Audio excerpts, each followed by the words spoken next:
Lesnar is a 6'3", 275-pound mountain of anger, and it's paying off. In July at UFC 100, he defended his Ultimate Fighting Championship heavyweight title and avenged his only career loss by pummeling Frank Mir, then taunting him. His rants against Mir, getting in his face and screaming as Frank is bloodied and beaten, it was embarrassing for the sport, and it was uncalled for. Well, it's not that I dislike Frank. It's for the fact that he beat me. That burns deeper than anything else.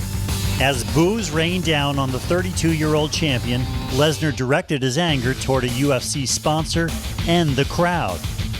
He ran around the ring, flicking off the crowd. In the post-fight interview, he challenged the UFC sponsorship of Bud Light by saying he'd like a Coors Light. Dana White was very upset, and he had every right to be.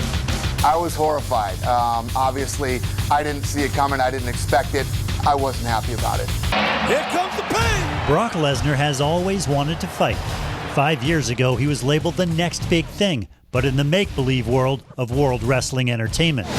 I was a white guy that looked like he was chiseled out of, concrete. He's a genetic freak. If God was to sit there and build a warrior, I think it would come out to be Brock Lesnar. 500-pound superplex! Oh my God! He got the fame, the fortune, and the girl. Raina Merrill, a.k.a. Sable, the former wrestling diva and Playboy centerfold. It's living the life of a rock star. I had 2 Hummers, Mercedes, Corvette. Living large. I was living, airplanes, 4 or 5 houses. But he gave it all up to pursue a career in MMA, where he has surprised critics by winning 4 of his 5 fights. I'm the backwards guy, I go into the entertainment business, now I'm in the fighting, but somehow it's just kind of making sense to me. It makes sense if you know where he's from, Webster, South Dakota, a town of fewer than 2,000 people near the Minnesota border. Lesnar grew up on this dairy farm, struggling to help his family hold on to a property headed to foreclosure. We couldn't pay our bills. I can remember going to town to get a load of grain and the elevator not letting me have any. That's when I realized I want more than what Webster, South Dakota had to offer to me. So Lesnar literally fought his way out. He likes to beat on people. He grew up beating on people. Him and his brothers were fighting all the time. What is it like to simply maul somebody? Oh, it's a good feeling. Handling another human being and making them feel less than you was, something that I got a thrill out of. In high school, Lesnar channeled his aggression into football and wrestling. In 1998, he won a junior college national title as a heavyweight. 2 years later, as a senior at the University of Minnesota, he won the NCAA championship. Soon, World Wrestling Entertainment invited him to join its stable of showmen. I'd never watched a lick of wrestling, and I'm like, oh man, that's not wrestling. That ain't real.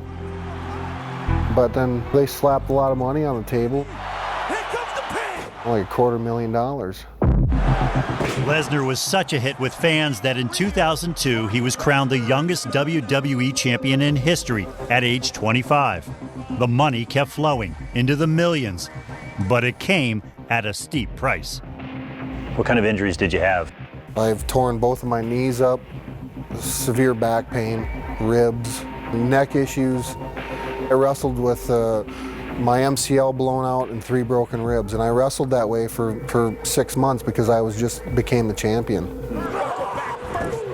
You're gone 300 days a year, and you're miserable climbing the walls and in the locker room, waiting to come through the curtain in a different town every night that is exactly the same as the night before. There's 2 years that I don't remember in my life. Why don't you think you remember that period very well? Vodka and pain pills. That's why I don't remember it. I was in a lot of pain, mentally and physically. Were you addicted? I don't know, what's addiction, you know? Did I take too damn many pills? Yeah. Did I drink too much? Yes. Did I become aware of that I was drinking and taking too many pills? Yes, I did. Look at this. There's a lot of pain in wrestling.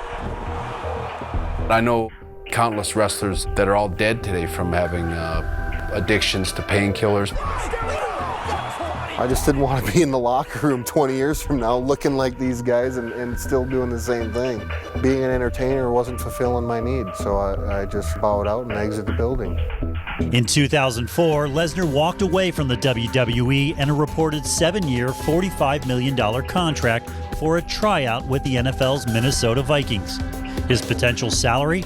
The league minimum of $230,000. There's Lesnar once again having a good time. Yeah. But his skills as a defensive lineman were just too raw, and he kept getting into fights. It was a way for me to get out of doing something I didn't know what the hell I was doing. So, let's start a fight. Lesnar was one of the final players cut at the Vikings camp. Soon, he was without a paycheck and falling into another deep funk. His tattoo on his chest shows exactly that. I mean, I asked him, I was like, what was that tattoo for? And he's like, it felt like I always had a knife at my throat. Lesnar set his sights on MMA. In 2007, he lobbied the president of Ultimate Fighting Championship, Dana White, to give him a chance. At first, White doubted any WWE star could do well in a sport where the outcome isn't scripted. They're athletic and those guys are in great shape, but I wouldn't call it competition. Coming over to mixed martial arts, it's a big jump. Break, take a break. Lesnar's physique also raised big questions about steroids. You're just so big, and you come out of the world of pro wrestling. We're done. Thanks, guys. When you first sat down with Brock, did you ask him about steroids? No, listen, in this day and age, with everything that's going on in sports, if you're taking steroids, you're a moron. As of right now, there was another. White points out that his fighters are tested before and after each bout. I know what he's asking. Moments after Lesnar walked out of the interview, he addressed the speculation about steroid use. I have never failed a drug test. And here we go! Lesnar's UFC debut was in February 2008. Before a sold-out crowd, he was pounding Frank Mir, the former heavyweight champion, but made a mistake, was taken to the ground, and lost. Still, White liked what he saw. That was a fun fight, dude. That was so fun, dude. It ain't over. I hope it ain't. Lesnar's next bout was the following August. He won, breaking the orbital bone of veteran fighter Heath Herring just seconds into the first round. Can you see me now?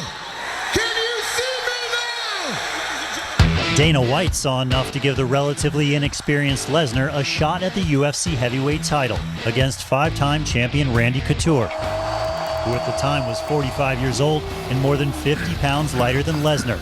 You know, he's got hands like pie plates, and they hit like anvils. Can you take one of those punches? I intend not to. Couture's plan failed. Lesnar dropped him in the second round with a right hand and became the UFC heavyweight champion, the fastest ever to earn that title. Lesnar's career transition is now complete, from fake fighter to feared fighter. His explosive performance during and after his first title defense proves that Lesnar is the face of the UFC and its first villain. Can't discount just how dominant he's been in a short amount of time in the ring. But a lot of people don't like him. They don't like his antics. They don't like his WWE stuff.